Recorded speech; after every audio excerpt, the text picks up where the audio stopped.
مذہب جو ہے وہ اڈاپٹ کرنے کی کیا ضرورت ہے، ہم تو یہاں پہ بدھ ہوتے تھے، لیکن جو جہالت ہوتی ہے وہ اپنے آپ کو ہندوؤں سے جوڑ لیتے ہیں، تو کئی ان میں سے کنورٹ ہوئے فرام اسلام ٹو ہندوازم یا بدھزم، ٹھیک ہے، اگرچہ یہ ان کی کم علمی کے اوپر مشتمل تھا، پھر ان کے رشتہ داروں نے ان کی ایسی تیسی بھی کی، لیکن کہنے کا مطلب یہ ہے کہ الٹیمیٹلی یہ آپ کو جو ایک رسی ہے جس سے آپ جڑے ہوئے ہوتے ہیں اس سے کھینچ کے کہیں پرے لے جاتا ہے، اور یہ یہاں پہ نہیں ہے۔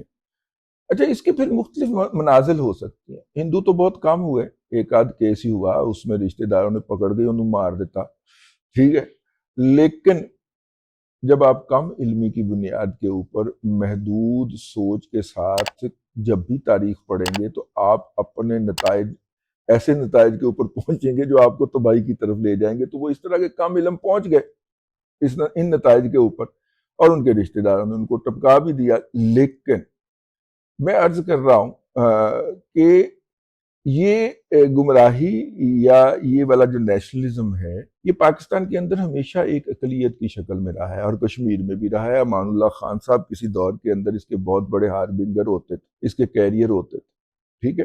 بھارت کے اندر بابری مسجد گرائی گئی، اس کی جگہ کے اوپر رام مندر بنایا گیا، اور رام مندر کے اندر جو مورتی رکھی گئی اس کو پہلا غسل دینے کے لیے شاردا ایک جگہ ہے، آج کل ہمارے آزاد کشمیر میں ہے، وہاں سے بہنے والے چشمے کا پانی روانہ کیا گیا، اور یہ جو چشمے کا پانی یہاں سے روانہ ہوا، وہاں پہ ایک نیشنلسٹ خبیث نے یہ پانی جو تھا یہ برطانیہ سے فنڈنگ لے کے براستہ برطانیہ وہاں پہ بھجوایا، اور وہاں پہ جناب دیوتا کے پاؤں اس سے دھلوائے گئے۔ اور یہ جو شاردا والی جگہ ہے یہ بنیادی طور پہ بدھوں کی ایک پرانی درسگاہ کہہ لیں، یونیورسٹی کہہ لیں، یا عبادت گاہ کہہ لیں، پگوڈا کہہ لیں اس کو، یہ وہاں پہ یہ چشمہ بہہ رہا ہے۔ تو آپ کوئی لاجک ہی نہیں بنتا کہ جن کے مذہب کے اندر کسی دوسرے مذہب کے بندے کا سایہ بھی پڑ جائے تو بندہ بھرشٹ ہو جاتا ہے، ان کے لیے کسی دوسرے مذہب کی عبادت گاہ سے جو ہے وہ چشمے کا پانی لا کے رام کو نہلایا جائے، لیکن یہ بنیادی طور پہ وہ دو نمبری ہے جس کو نیشنلسٹ جو ہیں وہ پرفارم کیا۔ وہ نیشنلسٹ ہے، وہ قوم پرست ہے جس نے یہ ساری حرکت کی، اور وہ بڑے دھڑلے سے آج بھی آزاد کشمیر میں مقیم ہے، ٹھیک ہے نا، وہ بڑے دھڑلے کے ساتھ وہاں پہ مقیم ہے بھائی، جس نے یہ ساری حرکت فرمائی ہے۔ اس طرف کسی کا دھیان نہیں جاتا۔ رام کو تو بھرشٹ ہو جانا چاہیے تھا اس ندی کے پانی کے بعد دھوئے جانے سے، بھلے چلے اس کے پاؤں ہی دھوئے ہیں تو پاؤں تو پلیت ہو گئے نا رام کے، کیا خیر۔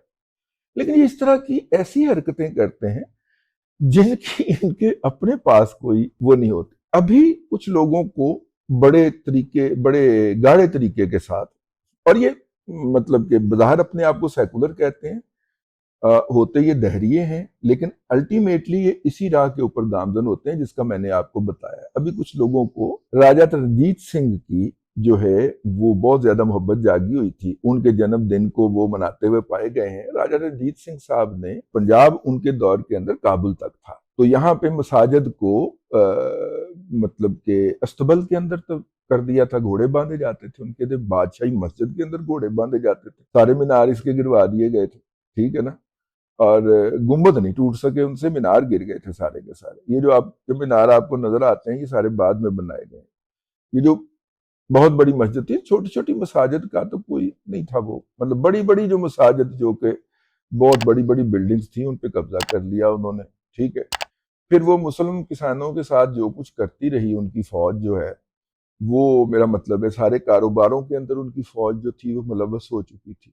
یہ لاہور کے اندر دو جو ڈی ایچ اے تھے وہ ہربنس پورہ اور شاہودی گڑھی، یہ ان کی فوج نے بنائے تھے، رنجیت سنگھ صاحب کی فوج نے بنائے تھے۔ پھر رنجیت سنگھ صاحب کی فوج جو تھی، کیونکہ مسلمان زیادہ تر کسان ہوتے تھے اور ہندوؤں اور سکھوں کا بھی وہی نشانہ بنتے تھے، تو یہ مخصوص علاقوں کے اندر جا کے مثلاً گجرانوالہ، سیالکوٹ اور اس سے آگے رودیں اور یہ سارے علاقے جو مطلب کہ ان علاقوں میں جا کے تو وہ نشاندہی کر دیا کرتے تھے کہ یہ فصلیں جو ہیں ان کا جو ہے وہ آؤٹ پٹ ہم خریدیں گے، ٹھیک ہے۔ یہ چاولوں کی فصل کے حوالے تو خاص طور پہ وہ بہت بدنام تھے۔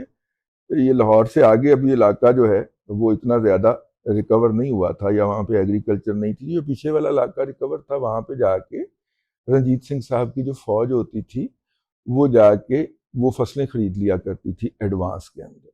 اور پھر وہ جب فصلیں ہارویسٹ ہو جانی تو ان کی جو تھی وہ کسانوں کے ہاں کھیتوں میں پڑی جانی یا وہیں پہ روک لیتے تھے ان علاقوں کے اندر. جب شہروں میں اس کے نرخ بڑھ جاتے تو پھر وہ سپلائی شروع کرتے تھے ان چیزوں کی، ان اشیاء کی. یہ آپ ذرا اپنی اس علاقے کی تاریخ پڑھیں تو آپ کو اس میں نظر آتا ہے. کیونکہ میں ایک فائنینشیل جرنلسٹ رہا ہوں تو میں فنانس اور مالیات کے حوالے سے اور اس وقت کاروبار کس طرح تھے ان کے حوالے سے خاص طور پہ ایک آدھ فقرہ ہی لکھا ہوتا ہے، لیکن اسے ایک آدھ فقرے کو پکڑ لیتا ہوں.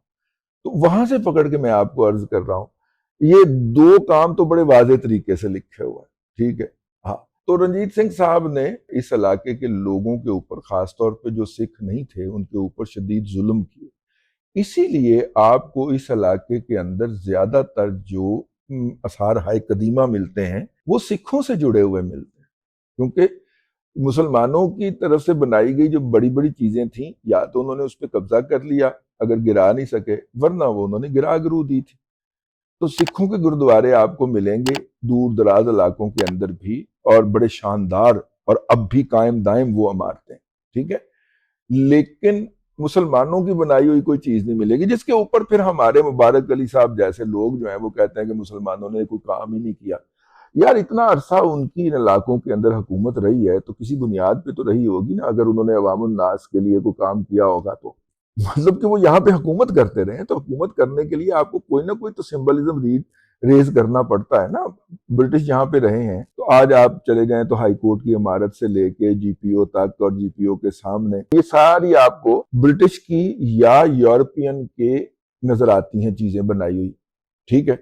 کیونکہ وہ 101 سال یہاں پہ باقاعدہ حکومت کرتے رہے ہیں. تو مسلمانوں نے تو 500-600 سال حکومت کی ہے یار. ان کی کوئی چیز نظر نہیں آنی چاہیے.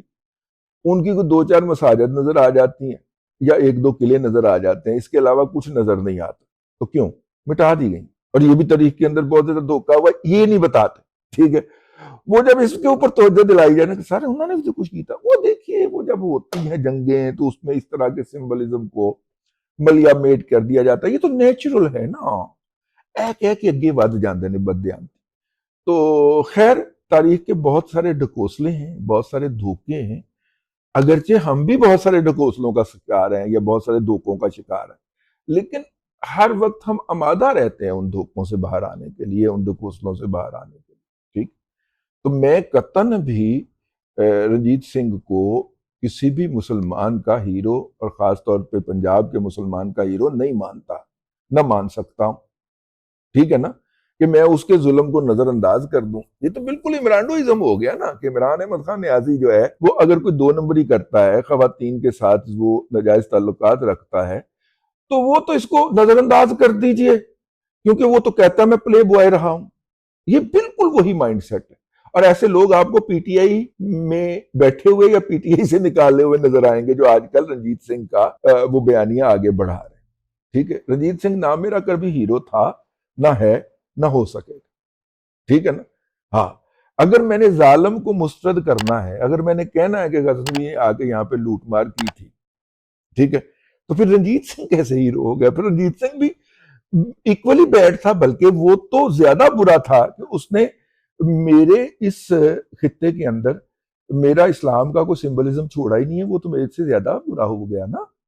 تو پھر مجھے اسے زیادہ شدت کے ساتھ جو ہے وہ کرنا چاہیے. ٹھیک ہے. اور یہ الگ بات ہے. سومناتھ کی ذرا تاریخ تو پڑھیں. سومناتھ کے اوپر جب چڑھاوے اتنے چڑھ جاتے تھے کہ ان کے پاس کوئی رکھنے کی جگہ نہیں تھی، نہ ہوتی، تو وہ پھر بانٹنے کے لیے لوگوں کو بلایا کرتے تھے. تو ذرا اے بھی پوچھ لو کہ کتے خیرات لین تے نہیں آندا سی سلطان غزنوی؟ کیا خیال ہے؟ اے بھی تاریخ دے وچوں فرول کے دیکھ لو نا کہ سلطان غزنوی بھوکا ننگا وہاں پہ، ٹھیک ہے، وہ غزنی سے چلتا تھا، اتنی دور آتا تھا، تو وہ جو اپنا اونٹوں کے اوپر اشرفیاں اور سونے اور موتی لاد کے اس کو دیتے تھے، ٹھیک ہے، وہ کتے خیرات ہی نہ لین آندا ہو گئی یار. ایدے تے بھی سوچیا جا سکتا.